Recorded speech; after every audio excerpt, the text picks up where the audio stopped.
Hello everyone. So today I am going to talk about stock market. So let's begin without any further delay. तो stock market क्या होते हैं और market equity क्या होते हैं और शेयर मार्केट क्या होते हैं? क्या ये तीनों अलग होते हैं? क्या ये तीनों सेम होते हैं?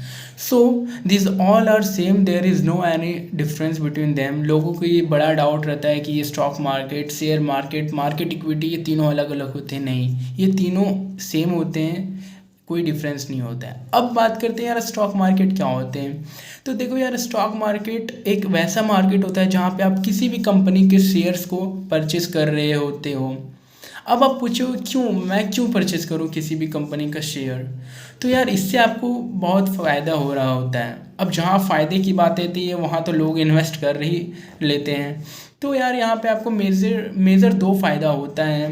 जो फर्स्ट जो होता है वो ये होता है कि अगर आप किसी भी कंपनी की जितनी परसेंट आप शेयर परचेस कर रहे होगे, आप उस कंपनी का इनडायरेक्टली ऑनरशिप गेन कर रहे हो. मीन्स फॉर एग्जाम्पल कि अगर आप रिलायंस जियो का 2% का शेयर परचेस किए हो, इसका मतलब ये हुआ कि आप 2% का ऑनरशिप ले लिए हो जियो रिलायंस का.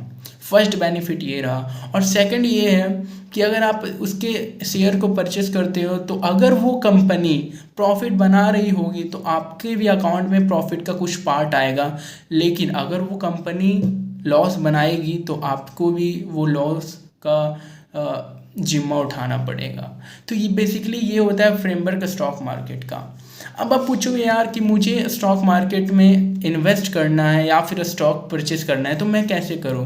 तो यार स्टॉक परचेस करने से पहले आपको एक टर्म समझना पड़ेगा जिसे हम लोग बोलते हैं स्टॉक एक्सचेंज.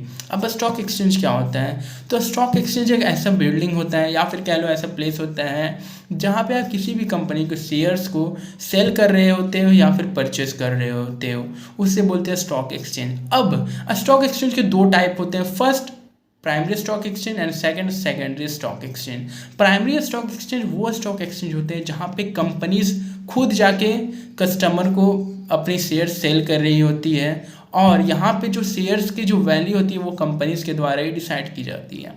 और सेकंड जो सेकेंडरी स्टॉक एक्सचेंज होते हैं, यहाँ पे पीपल एक दूसरे को परचेज और सेल कर रहे होते हैं शेयर्स को, और यहाँ पर जो वैल्यू होती है वो पीपल्स के द्वारा डिफाइन की जाती है कि क्या रहेगा उस शेयर का वैल्यू.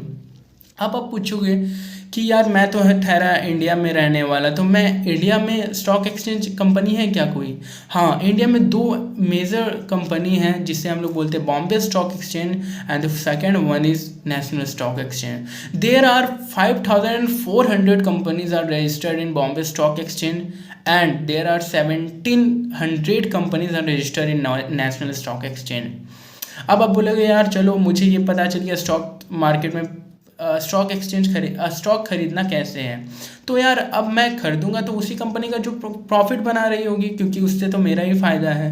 तो मुझे पता कैसे चलेगा कि वो कंपनी प्रॉफिट बना रही है. तो यार यहाँ पे आपको दो टर्म समझना होगा. फर्स्ट होता है सेंसेक्स और सेकंड होता है निफ्टी. अब सेंसेक्स क्या होता है यार. सेंसेक्स टॉप 30 कंपनी जो होती है बॉम्बे स्टॉक एक्सचेंज का, उसका एवरेज होता है कि उसका ट्रेंड जो है वो अप जा रहा है या डाउन. अगर अप जा रहा होगा इसका मतलब वो प्रॉफिट में है. तो अगर आप उस टाइम इन्वेस्ट कर रहे होगे तो आप भी प्रॉफिट में रहोगे. और सेकंड होता है निफ्टी. निफ्टी का मतलब होता है नेशनल प्लस 50. तो जो नेशनल स्टॉक एक्सचेंज के अंदर जो टॉप 50 कंपनी है उनका एवरेज ट्रेंड जो चल रहा होता है मार्केट में, अगर वो अप जा रहा है तो प्रॉफिट में, अगर वो डाउन जा रहा है तो वो लॉस में है. अगर आप डाउन के टाइम इन्वेस्ट कर रहे होते हो तो आपको लॉस उठाना पड़ता है. लेकिन अगर आप अप के टाइम करते हो, जब ग्राफ अप रहता है, जब एवरेज जो टॉप 50 कंपनीज का अप रहता है, तो इसका मतलब होता है कि वो प्रॉफिट बना रही है. अगर आप उस टाइम इन्वेस्ट कर रहे होते हो तो आपको एक प्रॉफिट हो रहा होता है. तो ये थे कुछ दो स्टॉक एक्सचेंज कंपनी जहाँ पे आप स्टॉक परचेस कर सकते हो और आप पर कैसे पता कर सकते हो कि प्रॉफिट वो कंपनी ला रही है या फिर लॉस. अब क्या सभी लोग स्टॉक को परचेस कर सकते हैं? नहीं. तो इसके 3 क्राइटेरिया हैं.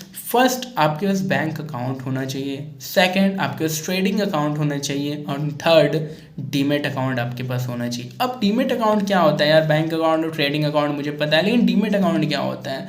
तो डीमेट अकाउंट वो अकाउंट होता है जहाँ पे आपका जो स्टॉक है जो आप परचेस कर रहे होगे वो डिजिटली फॉर्म में स्टोर हो रहा होता है डीमेट अकाउंट में। तो बेसिकली यही काम रहता है डीमेट अकाउंट का। अब डीमेट अकाउंट कैसे ओपन होगा? तो डीमेट अकाउंट आप किसी भी प्लेटफॉर्म पे आप जा सकते हो जहाँ पे आप ओपन करवा सकते हो डीमेट अकाउंट।